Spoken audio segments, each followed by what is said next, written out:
So I recently did an audit for a brand that's crushing it at retail. They're selling at pop-ups, they're in physical stores. Every time they set up a booth, they sell out. But online, basically nothing. And this is way more common than you'd think. So if you've got a product that sells in person, but you can't crack online, I'm gonna break down exactly why and how to fix it. Here's the thing, when you're selling in person, you've got all these advantages you don't even think about. The product is right there, people can touch it, try it. You've got someone passionate explaining why it's great. And there's this built-in urgency of like, the event's happening now, I might as well buy. Online, none of that exists. Someone lands on your site, they don't know you, they can't touch anything, and they can close the tab in 2 seconds. So the mistake most brands make is thinking, well, the product sells in person, so it should sell online. But the product isn't the problem.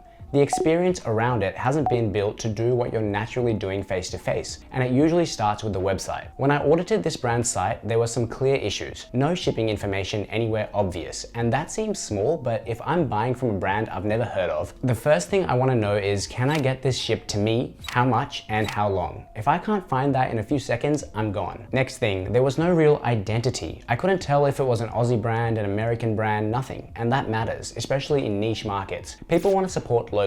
If you're Australian, lean into it. And the product pages themselves had all the information hidden in these accordion drop-downs. Looks clean, but you're hiding what's supposed to sell the product. Most people won't click to find it, so your website needs to do what you do at a pop-up. Build trust immediately. Show the product clearly. Answer the obvious questions before someone even has to ask. Now, in terms of advertising, Meta ads is obviously a great channel for e-commerce brands, and it absolutely can work here. But one thing I always look at is whether there are other channels that could complement what you're doing on Meta. And for this brand's category, the Google shopping numbers were really strong. Over 100,000 searches a month and cost per click under 50 cents. Now, most e-commerce categories are $2, $3, $4 a click. So you've got people actively searching for this product ready to buy, and the traffic is cheap. And here's why this is so powerful when you combine it with Meta. When you're getting quality traffic through Google, those people are landing on your site, browsing, maybe buying, and now Meta has data. Those same people get retargeted with your ads, and Meta can build lookalike audiences off that traffic. So the two channels actually feed each other. Google brings in high intent buyers, and Meta uses that data to find more people like them. And here's what made it even more interesting. When I did the competitive research and checked the Meta ad library, barely anyone in this space was running paid traffic consistently. A few brands dabbling, but nobody doing it properly. So don't look at a quiet ad library and think ads don't work in this space. Think about it the other way. There is demand, nobody's capturing it online, and you can be the first to do it right. There's a massive opportunity. Now, once you've got the website sorted and you know where you're driving traffic, the next piece is creative. And this is where selling in person is actually a huge advantage, because you already know what makes people buy. You've had hundreds of real conversations with customers. You know what they care about, what questions they ask, what gets them excited. All of that becomes your ad content. And when it comes to what type of content to create, I think a lot of people default to UGC as the only answer. And look, UGC is great, and I definitely recommend it as part of the mix. Get a few creators who fit your audience,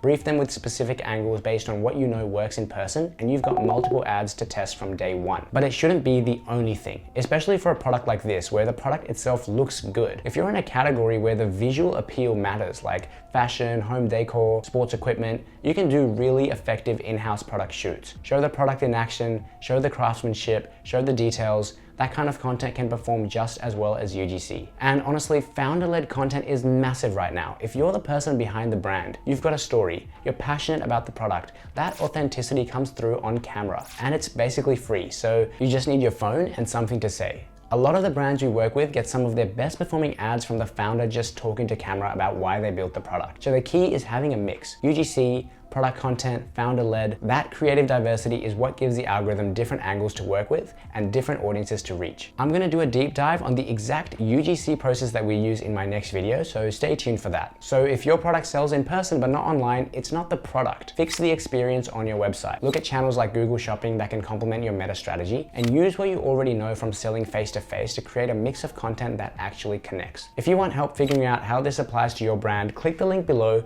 We'll do a free audit, no strings attached. See you in the next one.